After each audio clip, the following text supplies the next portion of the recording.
สวัสดีท่านผู้ชมเจ้ายังคงอยู่ที่รถไฟนครหลวงเวียงจันทน์หาปากเซหลายท่านผู้ชมคิดว่าโอ้มันเรื่องนี้มันยังคงไกลเกินไปก็แม่นแต่ว่ามันก็บ่แน่ถ้าหากว่าการสำรวจสำเร็จเสร็จสิ้นไปแล้วและถ้าหากเพิ่นได้มีการซอกหาแหล่งทุนผู้ที่จะมาก่อสร้างนี่ก็ถือว่าอาจจะบ่ไกลเกินฝันมีความฝันไว้ดีกว่าบ่มีเจ้าท่านผู้ชม ถ้าหากว่าเราบ่มีความฝันบ่มีความคิดหยังเลยเกี่ยวกับเรื่องการจะสร้างสรรค์แน่นอนมันก็ย่อมบ่มีการพัฒนาฉะนั้นทุกอย่างต้องฝันไว้แล้วค่อยปฏิบัติตามแต่ละบทบาทของหน้าที่ต่างๆท่านผู้ชมนี่ถือว่าเป็นภาพเอไอเด้อเป็นภาพจำลองที่ทางแอดมินเองนี่ได้สร้างขึ้นมาเพื่อให้ท่านผู้ชมได้เห็นแต่ว่าย้ำอีกเทื่อหนึ่งว่านี่บ่แม่นข่าวปลอม และก็บ่แม่นว่าเรื่องจริงที่เกิดขึ้นแล้วเป็นเพียงการเอารูปภาพเนาะมาตัดต่อหรือว่ามาเจรไน เกี่ยวกับเรื่องทางเอไอแต่ก็แอดมินเป็นคนสร้างขึ้นมาเพื่อให้ท่านผู้ชมได้เห็นได้รับรู้ในรูปแบบ Imagine จินตนาการของข้าพเจ้าเองหรือว่าแอดมินเองบ่แม่นว่ามาสร้างเพื่อข่าวปลอมถ้าหากว่ามันเกิดขึ้น มันก็คงจะบ่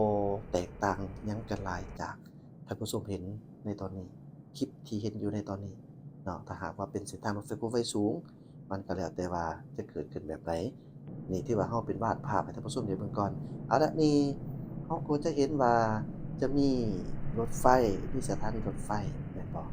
เดี๋ยวแอดมินเองก็จะเว้าต่อไปอีกว่าถ้าหากว่าโครงการนี้มันเกิดขึ้นไปแล้วมันสิมีอิหยังที่จะอ่า เปลี่ยนแปลงใหม่เกิดขึ้นใหม่แต่ตอนนี้ออกจากสถานีนะก็กำลังมุ่งหน้า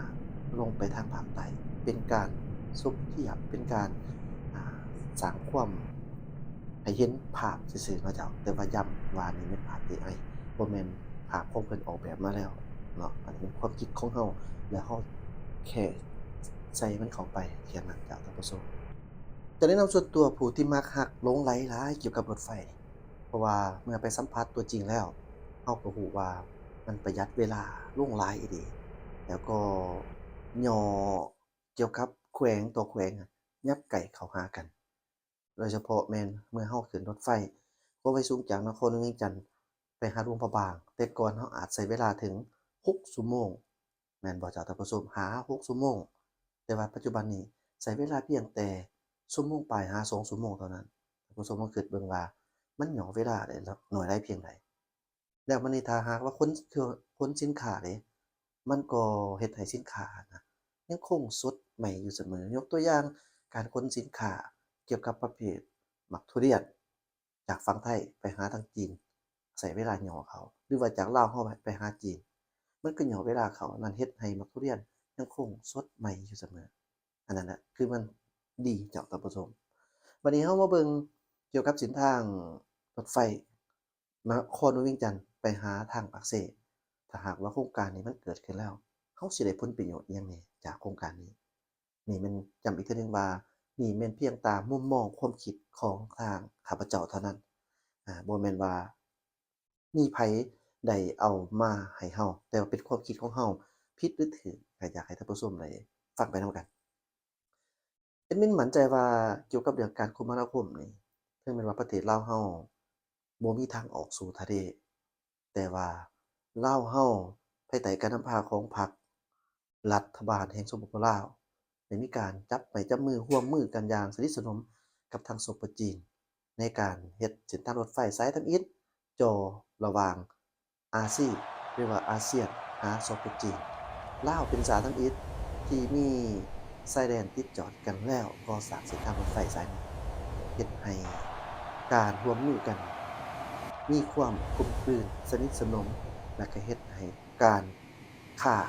ระหว่างประเทศโดยเฉพาะแม่นลาวหรือว่าอาเซียนกับจีนมีมูลค่าเพิ่มขึ้นและเฮ็ดให้การคมนาคมขนส่งสะดวกสบายหลายขึ้นผู้โดยสารนับมื้อนับเพิ่มขึ้นรถไฟบ่ว่าจะเบื้องจีนและก็เบื้องลาว เราหูข่าวนำกันหลายพันหลายสิบล้านคนในการนำใช้เส้นทางรถไฟและก็การขนส่งสินค้าก็ได้หลายแสนโตนฉะนั้นท่านผู้ชมรู้ว่า มันเป็นอิหยังที่เป็นตาได้เฮ็ดเพิ่มขึ้นอีกแม่นบ่เจ้าเส้นทางรถไฟจากนครเวียงจันทน์ไปหาทางปากเซ่แน่นอนเริ่มต้นจากนครเวียงจันทน์แล้วก็จะถ้าหากว่าเป็นไปตามแผนที่ก่อสร้างในปีนี้2026ระหว่างเส้นทางรถไฟอ่าลาวและเวียดนามหมายความว่าจะมีสถานีต้องมีสถานีหนึ่งอยู่ที่ท่าแขแขวงกำมอนแล้วถ้าหากว่าจะไปเวียดนามก็จะ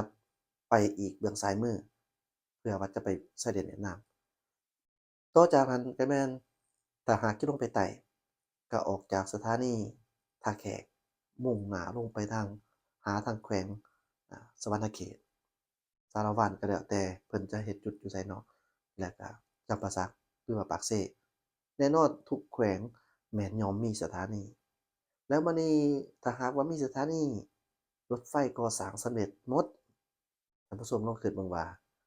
ผลประโยชน์ที่จะตามมาจะมีหยัง จากแต่ก่อนที่เราใช้เส้นทาง13ไต่ในการขนส่งโดยสารหรือว่าสินค้าเราก็จะเห็นว่าการใช้เวลาในการขับรถหรือว่าขนส่งสินค้าหรือว่าผู้โดยสารนี่ก็เกือบเป็นมื้อแม่นบ่จ๊ะท่านผู้ชม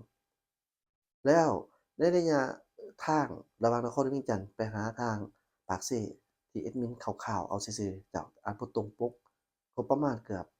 500-600กิโลเมตรแม่นบ่เจ้า ถ้าหากว่ามันไกลปานนั้นรถไฟนี่ถ้าหากสปีดความไวสูงสุดอยู่ที่200กิโลเมตรต่อชั่วโมงบ่จำเป็นต้อง250ก็ได้200กิโลเมตรต่อชั่วโมงท่านผู้ชมก็ลองมาคิดให้เบิ่งว่ามันจะถูกอยู่เท่าใด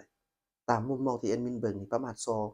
อ่า2โมงครึ่ง2ชั่วโมงครึ่งหา3ชั่วโมงฮอดปากเซถ้าหากว่าบ่ได้มีอิหยังจอดดนมันย่อเวลาเข้าหลาย แล้วการขนส่งสินค้าก็จะไวขึ้น จะเฮ็ดให้ผู้ที่มีการผู้ที่เฮ็ดกสิกรรมก็มีการปลูกฝังหลายขึ้นผู้ที่เลี้ยงสัตว์ก็มีการเลี้ยงสัตว์หลายขึ้นผู้ที่ผลิตสินค้าจากที่บ่เคยมีก็จะมีผู้ที่ผลิตหลายขึ้นจะมีนักธุรกิจเกิดขึ้นใหม่เพราะว่าหยังเพราะว่าเรามีโควตาในการขนส่งสินค้าที่โซประจีนเพิ่นรับเอาทั้งหมดบ่ว่าจะเป็นงัวนี่500,000ตัวต่อปีแล้วท่านผู้ชมลองคิดเบิ่ง500,000ตัวต่อปีแต่ปัจจุบันนี้เราป้อนให้โซประจีนได้บ่ฮอดแสน แม่นบ่ฉะนั้นลองคิดเบิ่งว่าจำนวนตัวเลขยังมหาศาลนี่สำหรับงัวนี่เราเฮ็ดจั่งใดมันจะได้มีเพิ่มขึ้นแน่นอนถ้าหากเราไปไต่ได้การขนส่งเราก็บอกอีกว่ามันสะดวกสบายงัวก็จะถูกป้อนขึ้นเทิงรถไฟเพื่อมายังนครเวียงจันทน์แล้วเปลี่ยนทิศมุ่งหน้าขึ้นไปสู่โซะปะจีน เข้าไปทางชายแดนระหว่างหมู่หาญของโซปจีนหรือว่าบ่อหารผ่านชายแดนของลาวก็คือบ่อเต็นเข้าไป12ปันนาเข้าไปทางฮอดคุนหมิงฮอดสถานีคุนหมิงใต้แล้วก็กระแจกกระจายไปแต่ละจุดที่เพิ่นได้จัดสรรไว้เราอยู่ใกล้กันกับตลาดยักษ์ใหญ่อันดับต้นๆของโลกฉะนั้นทุกอย่างเพิ่นรองรับให้เบิดแล้ว มีแต่ว่าสินค้าที่เราจะป้อนให้เพิ่นน่ะมันยังตอบสนองบ่ทันได้ผู้เว้าอยู่นี่ก็มีความคิดอยากเฮ็ดนั่นอยากเฮ็ดนี่แต่ว่าทุนร้อนบ่มีมันก็เลยได้แต่มีความคิดแต่อย่างน้อยก็ได้มาแชร์ความรู้สึกให้เพื่อแลกเปลี่ยนกันบ่แม่นเราเก่งแล้วนอกจากว่างัวเดะมันยังมีหยังอีกเส้นทางรถไฟจะได้ผลประโยชน์จากเส้นทางรถไฟไสนี่มันจะมีการขนส่ง ผู้โดยสารนอกจากสินค้าแล้วก็ยังมีผู้โดยสารรับรองว่าการเดินทางก็จะหลายขึ้นผู้คนก็จะหลายขึ้นจากผู้ที่ว่าปีหนึ่งขึ้นมาเวียงจันทน์เทื่อหนึ่งอาจจะเป็น2เทื่อหรือ3เทื่อก็ได้อิงตามเทศกาลยกตัวอย่างผู้ที่บ่เคยมาลินปีใหม่ลาวอยู่ที่นครเวียงจันทน์พี่น้องทางภาคใต้เราก็มีเพิ่นอาจจะมาแล้วก็มีบุญพระธาตุหลวงเวียงจันทน์แม่นบ่จ๊ะท่านผู้ชมบุญทรงเรือเวียงจันทน์นี่ถือว่า3บุญใหญ่แล้ว แล้วนครเวียงจันทน์ก็ผู้ที่บ่เคยไปหรือว่าผู้ที่เคยไปแล้วมันเห็นแบบว่าสะดวกสบายแล้วเขาก็จะนำใช้เส้นทางรถไฟนี่ลงไปก็ได้มันเป็นอิหยังที่สะดวกสบายเฮ็ดให้การท่องเที่ยว ลาวเที่ยวลาวภายในประเทศนี่มีการเพิ่มขึ้นอย่างต่อเนื่องแล้วนอกจากนั้นลาวเราตั้งอยู่ระหว่างกลางของแหลมอินโดจีนที่อ้อมรอบไปด้วยนานาประเทศบ่ว่าจะเป็นทางทิศใต้สุดติดกับประเทศกัมพูชา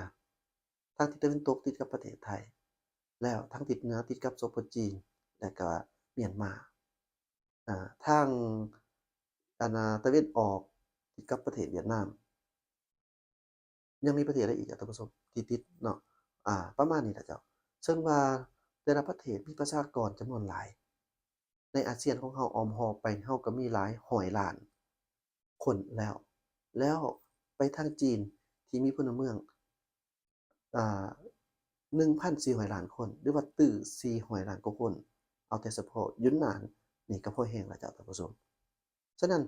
มันก็จะเกิดมีรายรับรายได้นี่อย่างมหาศาลเพราะนักท่องเที่ยวเขาก็จะเข้ามาทางถ้าหากว่าทางเมืองไทยปากเซ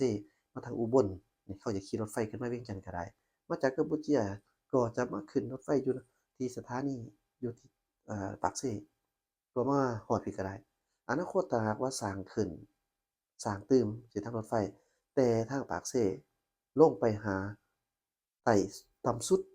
ที่มีชายแดนติดต่อกับกัมพูชาก็จะเฮ็ดให้สินค้ากัมพูชานักท่องเที่ยวผ่านเข้ามาจนไปฮอดจีนก็ได้เขาสิไปจีนก็ขนส่งสะดวกขึ้นอันนี้นี่แอดมินเพียงวาดภาพให้กับท่านผู้ชมผู้ที่ยังที่ว่ายังบ่ทันได้รู้ปานใดเรื่องนี้เนาะแต่สำหรับท่านที่เก่งแล้วก็ต้องขอขอบใจหลายๆก็อย่าลืมเขียนคอมเมนต์เพื่อให้แอดมินเข้าใจนำเติมให้เด้อเพราะว่าแอดมินก็ต้องการอยากประกอบส่วนแค่แชร์ไอเดียสู่กันเนาะจ้ะท่านผู้ชม นอกจากการท่องเที่ยวสิมีหยังอีกเนาะการคมนาคมทุกอย่างสะดวกสบายสุดแล้วหลังจากที่ว่ามีการขนส่งสินค้าเราก็ได้เงินอ่าเกี่ยวกับการท่องเที่ยวเราก็ได้เงินเพราะว่าการท่องเที่ยวมันเป็นการกระจายสัมผัสเงินในแต่ละจุดแต่ละท้องถิ่นที่นักท่องเที่ยวไปแล้วมันก็สร้างรายได้ให้กับชุมชนสำหรับการท่องเที่ยวในเชิงรูปแบบอนุรักษ์ธรรมชาติ นั่นมันก็จะเกิดให้มีรายได้เพิ่มขึ้นแล้วสถานีแต่ละสถานีที่จอดมันก็จะมีการสร้างเฮ็ดงานทำนับตั้งแต่ที่เริ่มต้นก่อสร้างเส้นทางรถไฟพู้นน่ะบ่ว่าสิบ่มีคนลาวจักคนในการเฮ็ดเป็นไปบ่ได้เพิ่นต้องเอาคนลาวเนี่ยเป็นอันดับต้นๆในการเฮ็ดเวียกเนาะฉะนั้นมันจะเกิดการจ้างงานจำนวนหลายเกิดขึ้นสถานีต่างๆก็จะมีแรงงานลาวเป็นผู้เฮ็ดเวียกอยู่ในออฟฟิศของการเป็นผู้ที่อยู่เทิงรถไฟเสิร์ฟอยู่เทิงรถไฟอิหยังต่างๆจะมีการขับรถไฟด้วยคนลาวเองคือกันกับเส้นทางรถไฟลาวจีนที่ผ่านมาเพิ่นก็ปั้นคนลาวเรานี่แหละเป็นคนขับรถไฟ หลายท่านคือสิบ่ฮู้แต่ว่าเดี๋ยวนี้สามารถสอบได้อยู่ที่สถานีว่ามีคนลาวขับบ่เชื่อมั่นว่า LCR Lao China Railway เพิ่นคงจะให้ข้อมูลท่านผู้ชมอย่างแน่นอนเกี่ยวกับเรื่องนี้ฉะนั้นคนลาวก็มีความสามารถหากว่ามีโอกาสได้มีการศึกษาเรียนมีโอกาสที่จะเปิดใจในการเรียนเช่นเดียวกันฉะนั้นตั้งใจเรียนไว้สำหรับผู้ที่คิดว่าเพิ่นมีนายมีเจ้ามีนายหมดแล้วเรียนไปก็ส่ำนั้น อันนั้นอาจจะเฮ็ดให้เราคิดผิดกันเป็นไปได้เพราะว่าทุกอย่างย่อมมีการเปลี่ยนแปลงทุกอย่างย่อมจะมีการสืบทอดเพิ่นก็เปิดโอกาสให้เราทุกคนในการเรียนหนังสือมีแต่เราจะแสวงหาแม่นบ่หรือว่าซั้นก็แม่นว่าถ้าเศรษฐกิจมันตกต่ำมันเรียนหนังสือก็ต้องได้ใช้เงินทุกคนก็ต้องตัดสินใจออกไปเฮ็ดเวียกคือกันกับระยะที่ผ่านมาก็อาจจะเสียโอกาสแต่ว่าก็เพื่อความอยู่รอดอันนี้เราก็บ่ว่ากันเนาะฉะนั้นโอกาสทุกคนมี ฉะนั้นแม่นไผที่มีเงื่อนไขก็ส่งลูกส่งหลานเรียนหนังสือไปก่อนเพราะว่าอนาคตนี่การพัฒนาสร้างสรรค์พัฒนามันจะไปหน้าเรื่อยๆบ่มีดอกว่าจะมีการพัฒนาถอยหลังนอกจากว่าบ่เฮ็ดหยังเลยฉะนั้นนี่คืออ่าอันนั้นimagine ความคิดยอมรับว่าแอดมินเป็นคนขายฝันแต่ว่าขายฝันที่มีมูลความจริงก็คืออิงใส่ที่ทางท่านเหล็กไหลศิวิไล รัฐมนตรีกระทรวงโยธาธิการและขนส่งซึ่งท่านได้เว้าเกี่ยวกับเรื่องเส้นทางรถไฟระหว่างนครเวียงจันทน์หาปากเซเพิ่นว่าจะมีการศึกษาสำรวจอ่าเกี่ยวกับเส้นทางนี้ในปี2026ก็คือเดี๋ยวนี้แต่เราบ่ฮู้ว่า เดือนใดเพิ่นจะมีการศึกษาฉะนั้นเราก็เลยได้แล้วก็มีข้อมูลอื่นๆที่เพิ่นอธิบายเกี่ยวกับเรื่องผลประโยชน์ระหว่างเส้นทางรถไฟและเฮ็ดให้เป็นแรงบันดาลใจในการจะก่อสร้างเส้นทางรถไฟนครเวียงจันทน์หาปากเซถึงแม้ว่าตอนนี้เป็นเพียงมีการสำรวจแต่ว่าถ้าหากว่ามีการสำรวจได้ข้อมูลมามันอาจจะต่อยอดในอนาคตบ่ช้าก็ไว้นอกจากนั้นเส้นทางรถไฟที่จะก่อสร้างก็คือเส้นทางรถไฟระหว่างท่าแขหาทางชายแดนลาวเวียดนามนี่ถือว่าเป็นสัญญาณอย่างดีๆเข้ามาแล้วเนาะบ่แม่นเราขายฝันแต่ว่าเพิ่นมีแผน